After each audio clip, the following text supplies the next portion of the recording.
Assalamualaikum warahmatullahi wabarakatuh. Ya syabab, kira-kira siapa orang yang layak disebut gurunya bangsa Indonesia? Mungkin ada yang beda pendapat. Gak apa-apa kita berbeda pendapat. Tetapi menurut saya yang layak disebut gurunya bangsa Indonesia adalah Imam Syafi'i. Karena Imam Syafi'i mempengaruhi kehidupan sehari-hari kita di Indonesia. Kita pas salat, kita taruh tangan di sini misalnya, maka ini berdasarkan pendapat Imam Syafi'i. Kalau ada yang menikah, itu berdasarkan mazhab Syafi'i. Ada yang cerai, itu berdasarkan mazhab Syafi'i. Hukum transaksi jual beli, itu berdasarkan juga mazhab Imam Syafi'i. Makanya insya Allah hari ini Al-Faqir Fuli ingin cerita tentang Imam Syafi'i, tentang sirahnya, dan juga menjawab beberapa pertanyaan seperti kenapa Indonesia bermazhab Syafi'i? Kok Indonesia bisa bermazhab Syafi'i? Padahal Imam Syafi'i belum pernah ke Indonesia. Dan juga apakah seorang Muslim itu harus bermazhab? Yani harus memilih salah satu mazhab atau boleh hanya mengikuti Islam tanpa mazhab? Dan apa artinya mazhab? Apa pentingnya? InsyaAllah semuanya akan dijawab oleh Al-Faqir Muhammad Al-Fuli dalam kajian hari ini. Ya syabab, suatu hari di kota Gaza di Palestina. Kota Gaza di Palestina itu kota paling dekat ke Mesir ya. Lahir seorang anak namanya Muhammad bin Idris. Muhammad bin Idris di umur 2 tahun ayahnya meninggal dunia. Makanya ibunya membawa dia balik ke Makkah untuk mempelajari agama Islam dan bahasa Arab. Dan Masya Allah di umur 7 tahun saja Muhammad bin Idris sudah hafal 30 juz. Kita umur berapa ya? Belum hafal 30 juz. Masya Allah dia 7 tahun saja sudah hafiz 30 juz.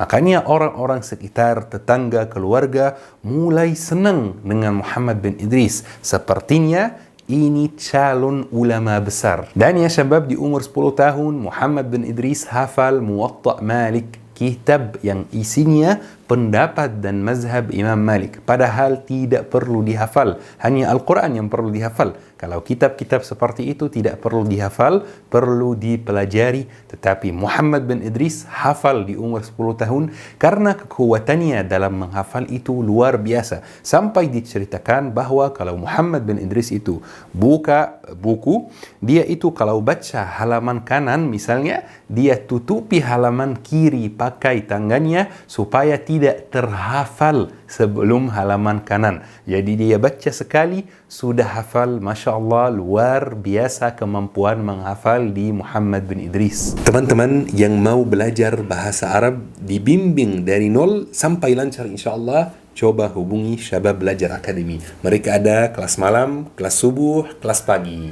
Mudah-mudahan bermanfaat insyaAllah. Tetapi dia syabab di umur 10 tahun Muhammad bin Idris mulai kagum dengan ilmu baru, yaitu ilmu bahasa Arab, puisi Arab. Muhammad bin Idris sangat kagum dengan ilmu ini sampai dia menjadi pakar bahasa dan puisi Arab di kota Makkah. Tetapi suatu hari pas dia jalan di salah satu jalan di kota Makkah, sambil dia membaca puisi yang luar biasa dan enak didengar, dia ditegur dan dipukul oleh salah satu warga Makkah. Kata warga Makkah seperti ini, kamu ini hafal Muwatta' Malik di umur 10 tahun. Harusnya kamu belajar dan dalami ilmu fiqih, bukan dalami puisi-puisi Arab. Jadi Muhammad bin Idris mikir lagi, benar kata orang itu, harusnya aku lebih fokus ke ilmu agama, harusnya aku lebih fokus ke ilmu fiqh. Jadi Muhammad bin Idris buat keputusan yang semua orang sukses sempat buat, yaitu keputusan hijrah, yaitu keputusan pindah. Muhammad bin Idris pindah dari Makkah ke Madinah untuk pelajari ilmu agama. Kenapa dia pindah ke Madinah? Karena di Madinah ada satu ulama paling besar di zamannya, yaitu Imam Malik, yaitu imam yang punya mazhab Maliki, mazhab yang dipakai di Maroko, Aljazair dan Tunisia sampai hari ini. Dan Muhammad bin Idris sudah hafal kitab Imam Malik di umur 10 tahun. Jadi Masya Allah dia sangat semangat mengikuti majlis Imam Malik. Sampai suatu hari Muhammad bin Idris minta tolong sama Imam Malik agar Imam Malik menjelaskan satu bagian yang kurang jelas di kitabnya. Jadi Imam Malik bilang seperti ini, panggil orang yang punya bukunya agar dia membaca bagian itu agar aku bisa menjelaskannya. Jadi Muhammad bin Idris katanya apa? Katanya, tidak usah Imam, aku sudah hafal buku, sudah hafal semua halamannya. Awalnya Imam Malik tidak percaya, karena untuk apa menghafal buku Al-Muwatta? Yang perlu dihafal itu Al-Quran, bukan kitab-kitab fiqih. Jadi Imam Malik mengulangi lagi untuk kali kedua, panggil orang agar aku bisa menjelaskan. Kata Muhammad bin Idris, tidak usah aku hafal. Imam Malik mengulangi untuk kali ketiga, panggil orang agar aku bisa menjelaskan.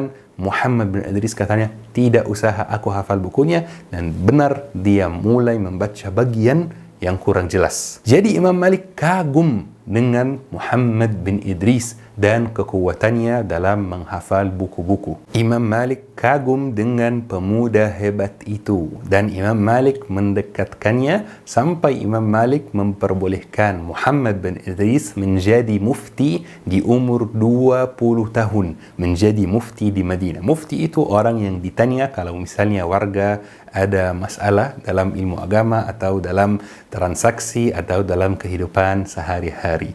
Tetapi sayangnya guru besarnya meninggal dunia. Imam Malik meninggal dunia, jadi Muhammad bin Idris mulai sedih. Setiap kali dia lewat depan tempat majlisnya Imam Malik, dia sedih ketika melihat kursinya kosong. Makanya Muhammad bin Idris buat keputusan baru lagi, yaitu pindah. Tetapi kali ini pindah ke negeri Yaman. Dan Masya Allah, di negeri Yaman, warga di sana sangat menyukai cara dia dalam menjelaskan ilmu agama, cara dia ketika mengajarkan ilmu agama.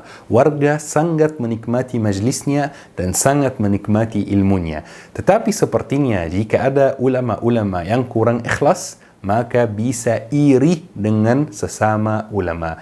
Di sana di Yaman ada sebagian dari ulama, ada beberapa ulama waktu itu yang tidak ikhlas. Makanya mereka melaporkan Muhammad bin Idris ke khalifah. Khalifah waktu itu namanya Harun al-Rashid. Mereka buat surat seperti ini. Wahai khalifah, kami tangkap 9 orang yang awalnya mau memberontak ya, dan ada 1 orang mengajarkan ilmu agama tetapi dia tidak taat kepada perintah dan tidak bisa terkontrol. Makanya Harun al-Rashid memerintahkan tentaranya atau pasukannya di Yaman untuk membawa 10 orang itu ke tempatnya. 9 orang yang mau memberontak itu dapat hukuman mati, dibunuh, dan 1 orang yang tidak taat kepada perintah itu katanya, yaitu Imam Syafi'i, Muhammad bin Idris ya, Imam Muhammad bin Idris Asy-Syafi'i, di penjara. Beliau tetap di penjara sampai ada 1 ulama di Irak, tempat Harun al-Rashid, yang pergi ke khalifah dan bilang, jangan penjara dia, dia itu ulama besar. Namanya ulama Asy-Syaibani. Pas Muhammad bin Idris keluar dari penjara, dia langsung mulai belajar dengan ulama Asy-Syaibani itu. Ulama Asy-Syaibani mazhabnya Hanafi. Jadi Muhammad bin Idris pelajari mazhab Hanafi juga. Jadi sekarang Muhammad bin Idris kuasai mazhab Maliki, Imam Malik, dan mazhab Hanafi. Masya Allah, 2 mazhab yang dikuasai oleh Muhammad bin Idris. Setelah sebentar di sana, Muhammad bin Idris memutuskan untuk pindah lagi. Kali ini pindah ke kota Baghdad tahun 195 Hijriyah, dan di sana mazhabnya mulai matang dan mulai jelas, yaitu mazhab Syafi'i. Muhammad bin Idris Asy-Syafi'i, Imam Syafi'i. Masya Allah, luar biasa. Tetapi Imam Syafi'i bertahan di Baghdad hanya 4 tahun, kemudian beliau pindah ke Mesir. Tetapi di Mesir ada 2 masalah besar yang Imam Syafi'i hadapi. Masalah yang pertama, tradisi orang Mesir itu sangat berbeda dengan tradisi orang Irak. Maka pendapat-pendapat beliau di Irak mungkin tidak cocok dengan warga Mesir. Makanya beliau buat mazhab baru, buat pendapat baru, yaitu al-mazhab al-jadid lil Imam Asy-Syafi'i. Imam Syafi'i punya 2 mazhab, dan ini yang tidak diketahui banyak orang. Mazhab lama pas beliau masih di Irak, dan mazhab baru pas beliau pindah ke Mesir, dan ini mazhab yang kita pakai sampai hari ini di Indonesia. Ini masalah yang pertama, dan ini alhamdulillah sudah ada solusinya. Dan masalah yang kedua lebih sulit. Masalah yang kedua adalah al-ghulu. Waktu itu mazhab yang dominan di Mesir adalah mazhab Maliki, dan ada beberapa warga di sana yang berlebihan memuliakan dan mengagungkan Imam Malik. Sampai ada orang yang rela antri berjam-jam di tempat di mana ada baju Imam Malik. Dia hanya rela antri berjam-jam untuk sentuh baju Imam Malik saja. Mereka sangat ghulu dalam memuliakan Imam Malik dan sangat ghulu dalam mengikuti pendapat-pendapat Imam Malik. Dan sayangnya syabab, penyakit ghulu itu kadang-kadang ada di negeri kita. Ghulu terhadap ustaz tertentu, ghulu terhadap syekh tertentu. Misalnya, menyerangi pengikut syekh fulan karena syekh fulan itu tidak sejalan dengan syekh yang saya ikuti. Ini namanya penyakit ghulu. Semoga kita dijauhkan dari penyakit tersebut.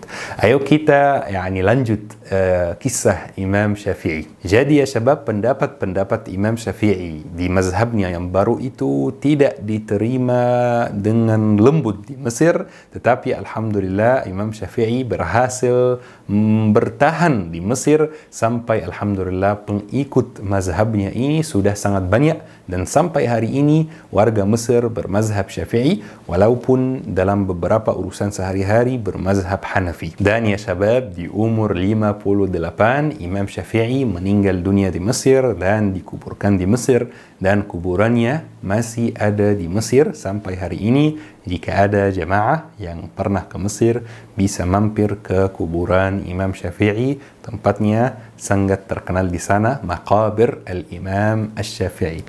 Dan sekarang waktunya menjawab beberapa pertanyaan tentang Imam Syafi'i sebelum mengakhiri kajian hari ini. Taib ya syabab, pertanyaan pertama dari jamaah. Kenapa Indonesia bermazhab Syafi'i? Jawabannya singkat dan sederhana. Karena yang menyebarkan Islam di Indonesia adalah habaib dari Yaman yang bermazhab Syafi'i. Seandainya yang menyebarkan Islam di Indonesia orang Maroko, maka mungkin Indonesia sekarang bermazhab Maliki. Seandainya yang menyebarkan Islam di Indonesia orang India, maka mungkin Indonesia bermazhab Hanafi. Ada satu pertanyaan lagi juga dari jamaah, apakah setiap orang itu harus bermazhab? Apakah saya berhak memilih mazhab sendiri? Apakah saya boleh tidak memilih mazhab sama sekali?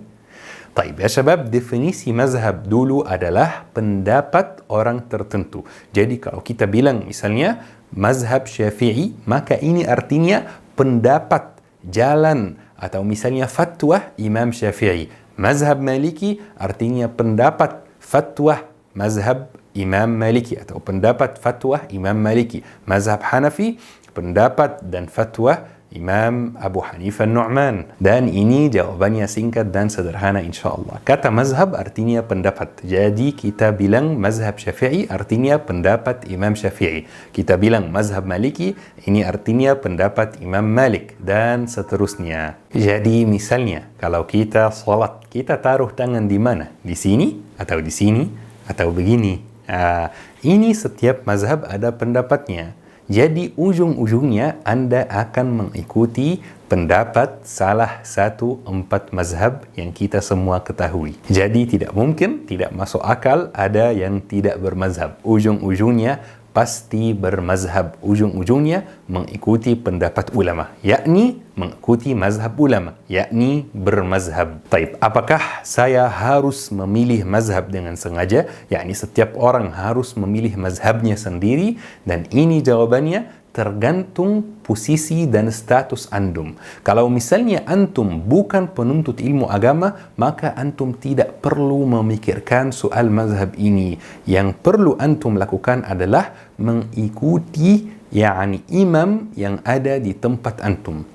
Misalnya kita sekarang lagi berada di Indonesia, Indonesia mengikuti Imam Syafi'i, maka kita ikuti Imam Syafi'i. Misalnya kita ada di Maroko dan Maroko mengikuti Imam Maliki, maka kita ikuti Imam Maliki. Ini untuk orang yang bukan penuntut ilmu agama, hanya ikuti ulama yang ada di tempat. Ulama yang ada di tempat salatnya seperti ini, maka kita salatnya seperti ini juga.